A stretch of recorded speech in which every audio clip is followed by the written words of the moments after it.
We have to be careful now. Things are more dangerous than they seem.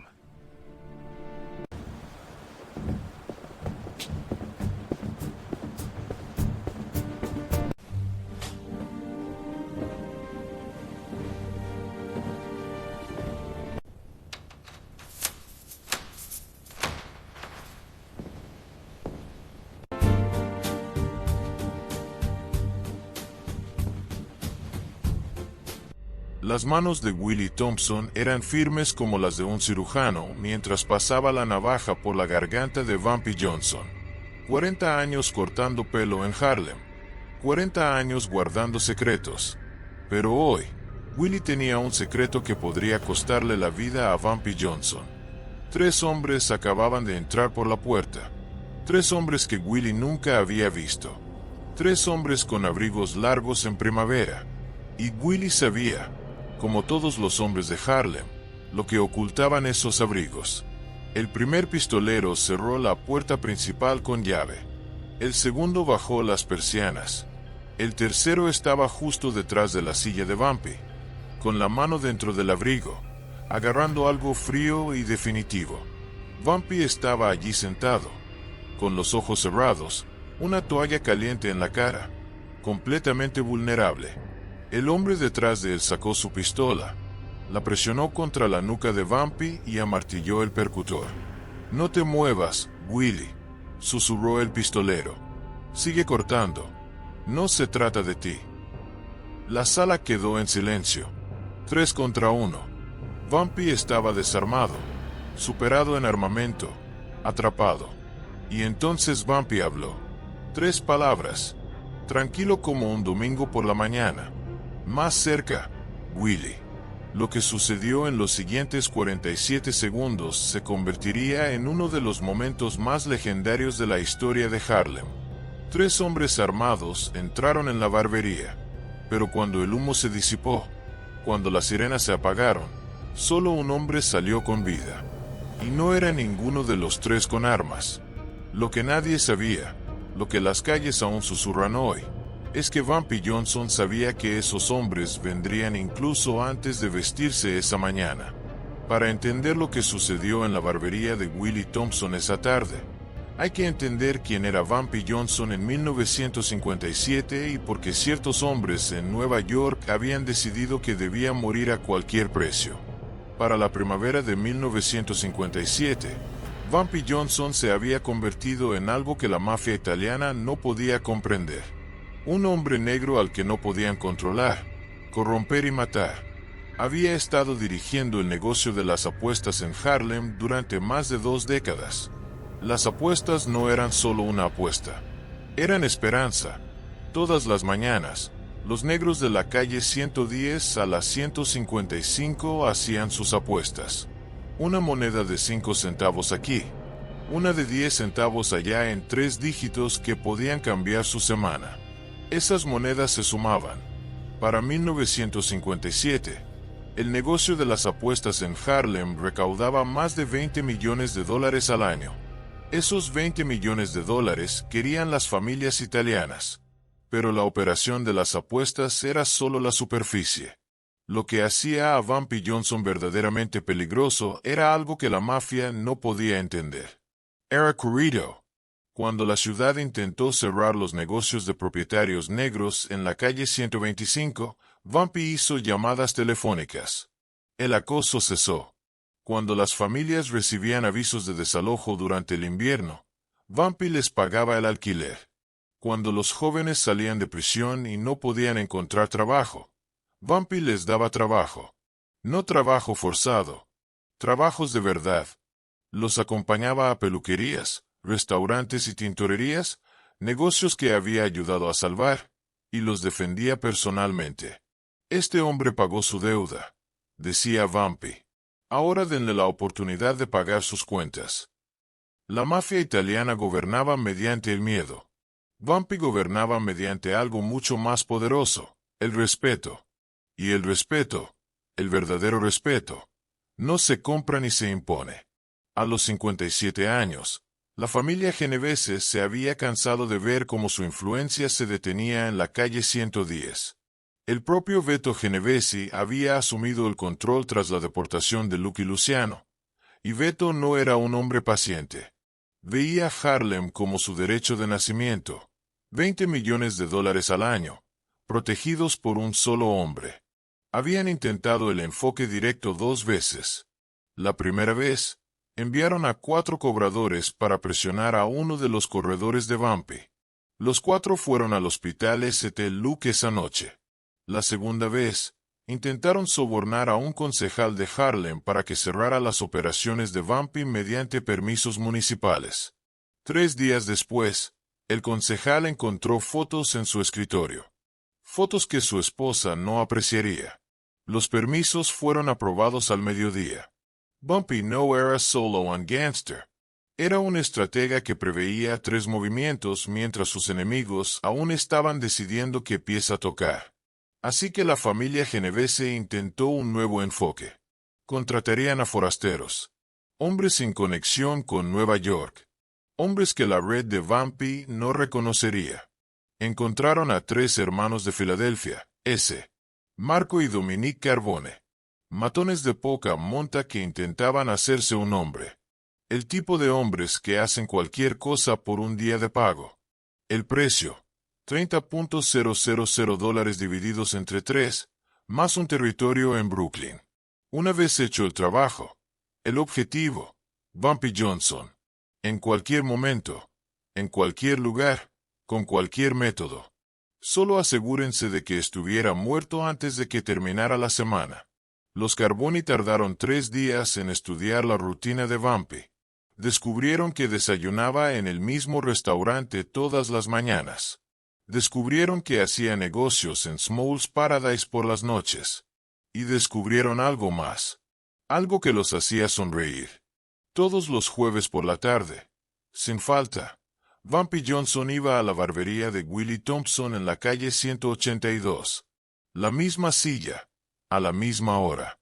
2 horas de corte, afeitado y conversación.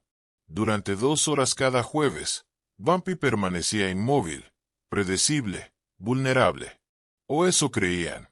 Lo que los Carbone no sabían, lo que Beto Genovesi no sabía, era que Bumpy Johnson tenía una regla que lo había mantenido con vida durante 25 años, no confiar completamente en nadie, pero conocer a todos. Absolutamente.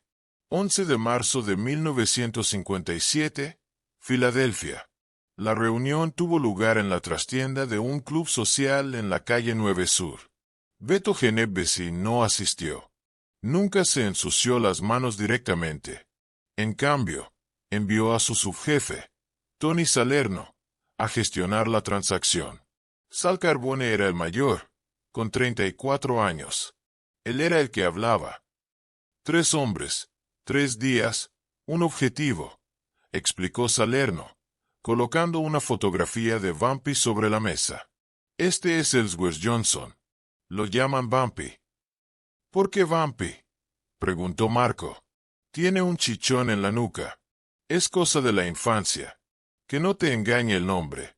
Este hombre es el individuo más peligroso al norte de la calle 96.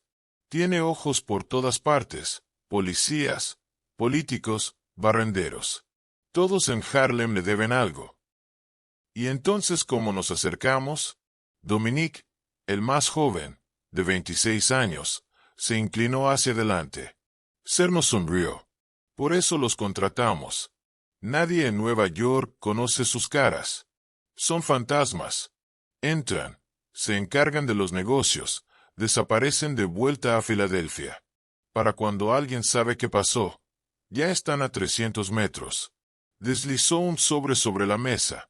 $15,000, la mitad por adelantado.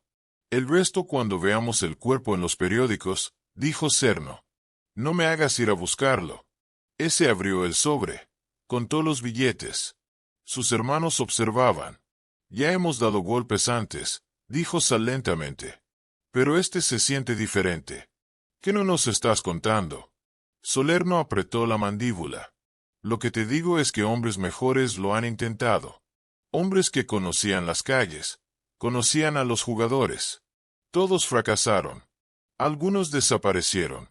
Otros, bueno, digamos que se fueron de Nueva York con menos dedos de los que tenían cuando llegaron. ¿Y creen que podemos hacer lo que ellos no pudieron? Creo que Vampy Johnson nunca les ha visto las caras. Creo que no sabe que existen. Y creo que esa es la única ventaja que alguien ha tenido contra él. No la desperdición. Los hermanos condujeron a Nueva York a la mañana siguiente. Alquilaron una habitación en un albergue de Lower East Side, lejos de Harlem. Durante 3 días, observaron, fotografiaron, planearon. El miércoles por la noche, ya tenían su plan. La barbería, dijo Sal, extendiendo un mapa dibujado a mano sobre la cama del motel. El jueves por la tarde, estuvo en esa silla durante 2 horas. Una puerta adelante, otra atrás. Cerramos la puerta adelante. Cubrimos la parte de atrás. 3 armas contra un hombre en una silla. No tiene a dónde ir. ¿Y los testigos? Preguntó Dominique. ¿El barbero? Ese se encogió de hombros. El barbero no es nadie. No ve nada. Si es listo, seguirá cortando el pelo como si nada. Si no lo es, hizo una pistola con los dedos. Así hay un testigo menos. Marco bajó la corredera de su 45, comprobando la recámara. Nunca he matado a un hombre famoso. Para el jueves por la noche, ya no será famoso, respondió ese. Simplemente estará muerto.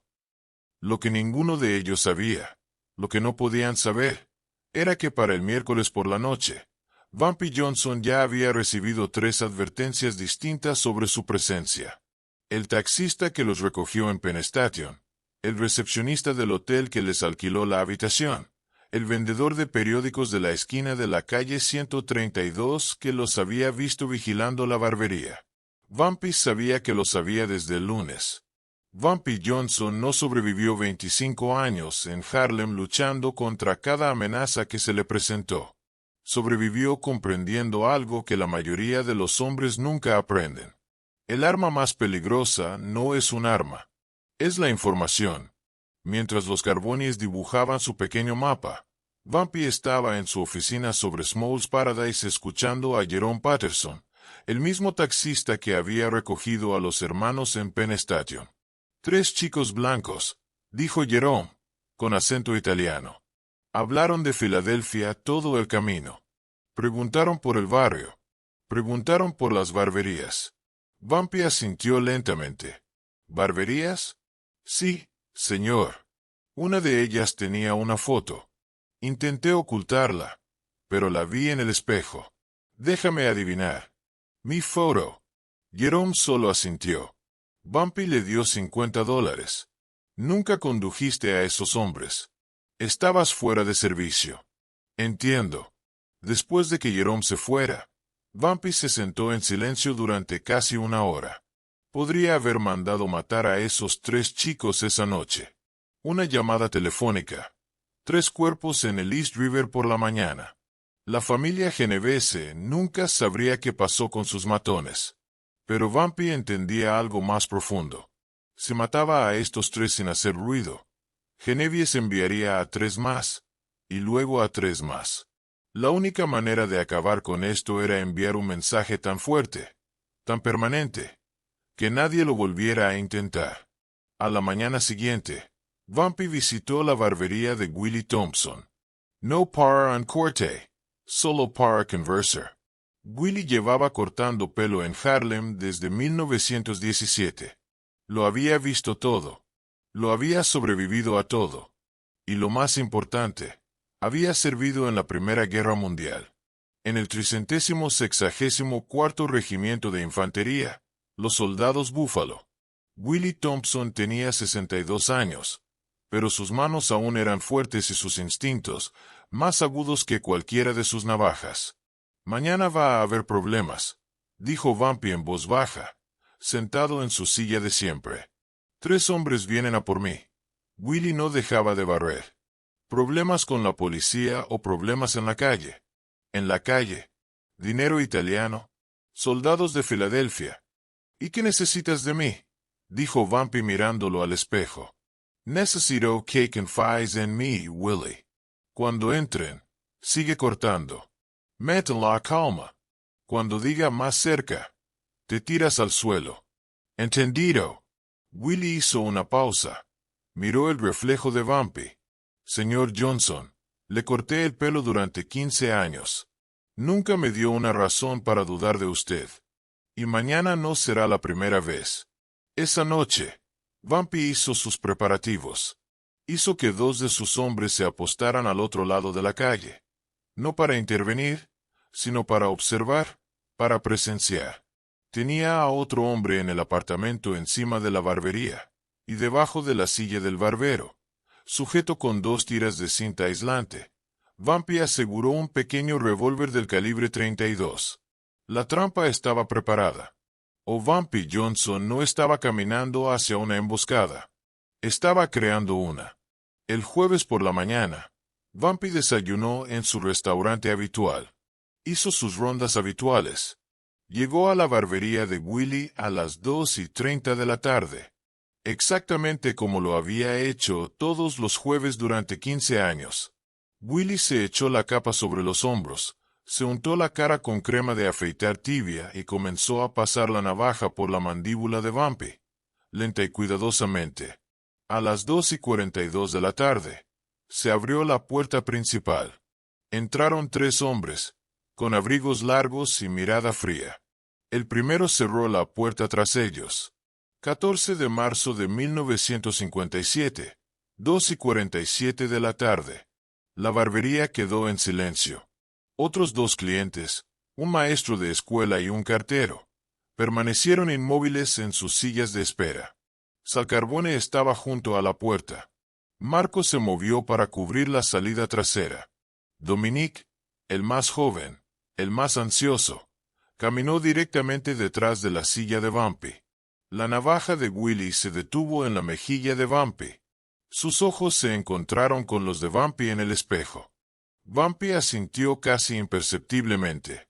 Sigue cortando. Dominique metió la mano en su abrigo. Sacó la 45 y presionó el cañón contra la nuca de Bumpy. No te muevas, Willy, susurró. Sigue cortando. No se trata de ti. La habitación quedó en silencio, salvo por el tic-tac del reloj de pared. El maestro temblaba. El cartero había cerrado los ojos. Dio un paso al frente. Señor Johnson, ya sabe por qué estamos aquí. Bumpy seguía con los ojos cerrados. La toalla caliente aún le cubría la mitad de la cara. Lo he estado esperando desde el lunes. La confianza de ese flaqueo. ¿Qué? El taxi de Penn Station, el hotel en Delancey, el kiosco de la esquina. La voz de Bumpy era tranquila, serena como el agua. ¿Crees que puedes moverte por mi barrio sin que me dé cuenta? Dominique apretó el arma con más fuerza. No importa lo que sepas, vas a morir de todas formas. Bumpy abrió los ojos y miró a Dominique en el espejo. Hijo, hombres mejores que tú me han apuntado con armas. Están todos en el suelo. ¿Quieres unirte a ellos? Aprieta el gatillo. Durante un largo momento, nadie se movió. Entonces Bumpy volvió a hablar. 3 palabras. Tranquilo como un domingo por la mañana. Más cerca, Willy. Willy cayó como una piedra. La toalla cayó de la cara de Bumpy. En un movimiento, más rápido de lo que cualquiera de los carbones podría procesar. La mano de Bumpy se disparó debajo de la silla. Arrancó el 32 de su cinta y disparó. El primer disparo alcanzó a Dominique en el pecho. Se tambaleó hacia atrás, el arma cayendo al suelo. Marco levantó su arma. Bumpy ya estaba girando en la silla, disparando de nuevo. La bala alcanzó a Marco en el hombro, enviándolo a través de la puerta trasera hacia el callejón. Ese, congelado junto a la puerta, finalmente sacó su arma.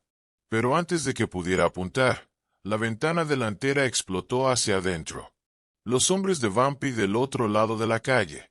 2 escapadas. El mensaje era claro. Ese dejó caer su arma. Levantó las manos. Todo el asunto había tomado 47 segundos. Vampy se levantó lentamente.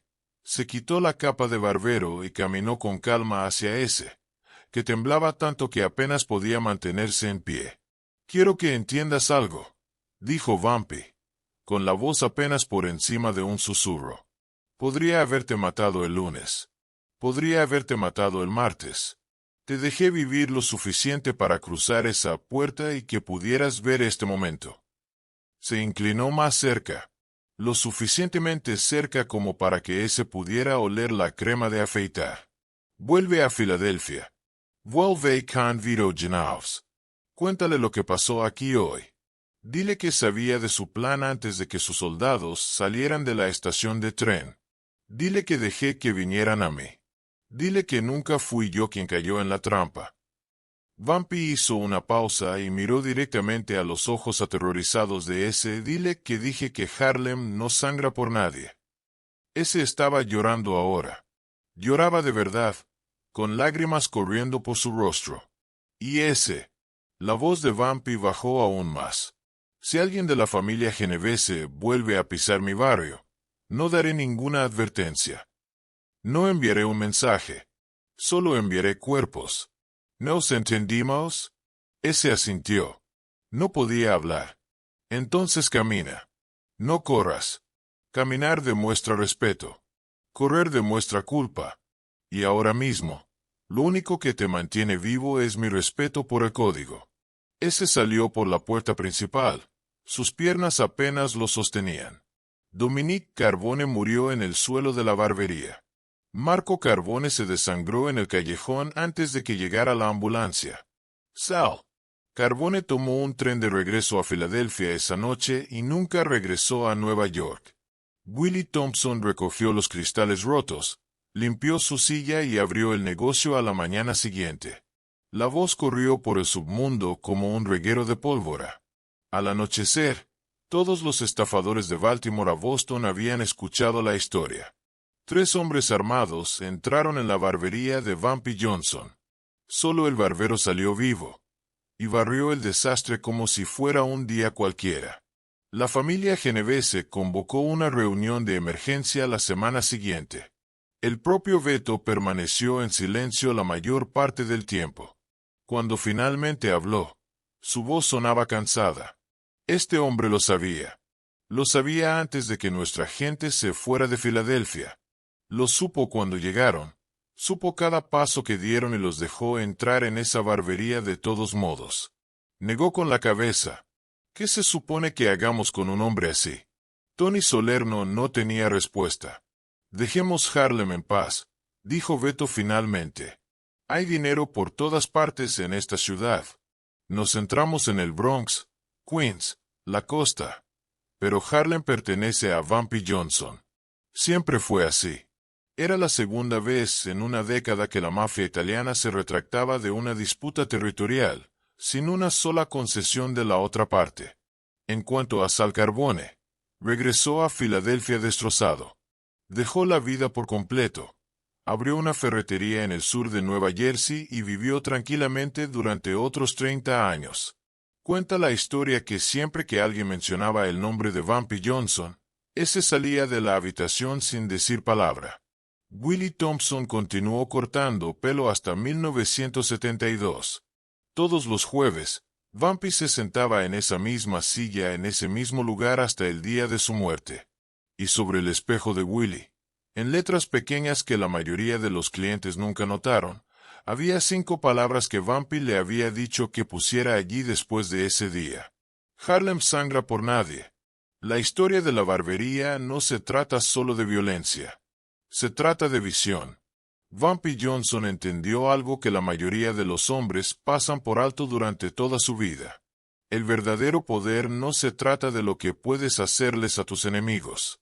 Se trata de lo que tus enemigos creen que puedes hacer. Se trata de estar 3 movimientos por delante.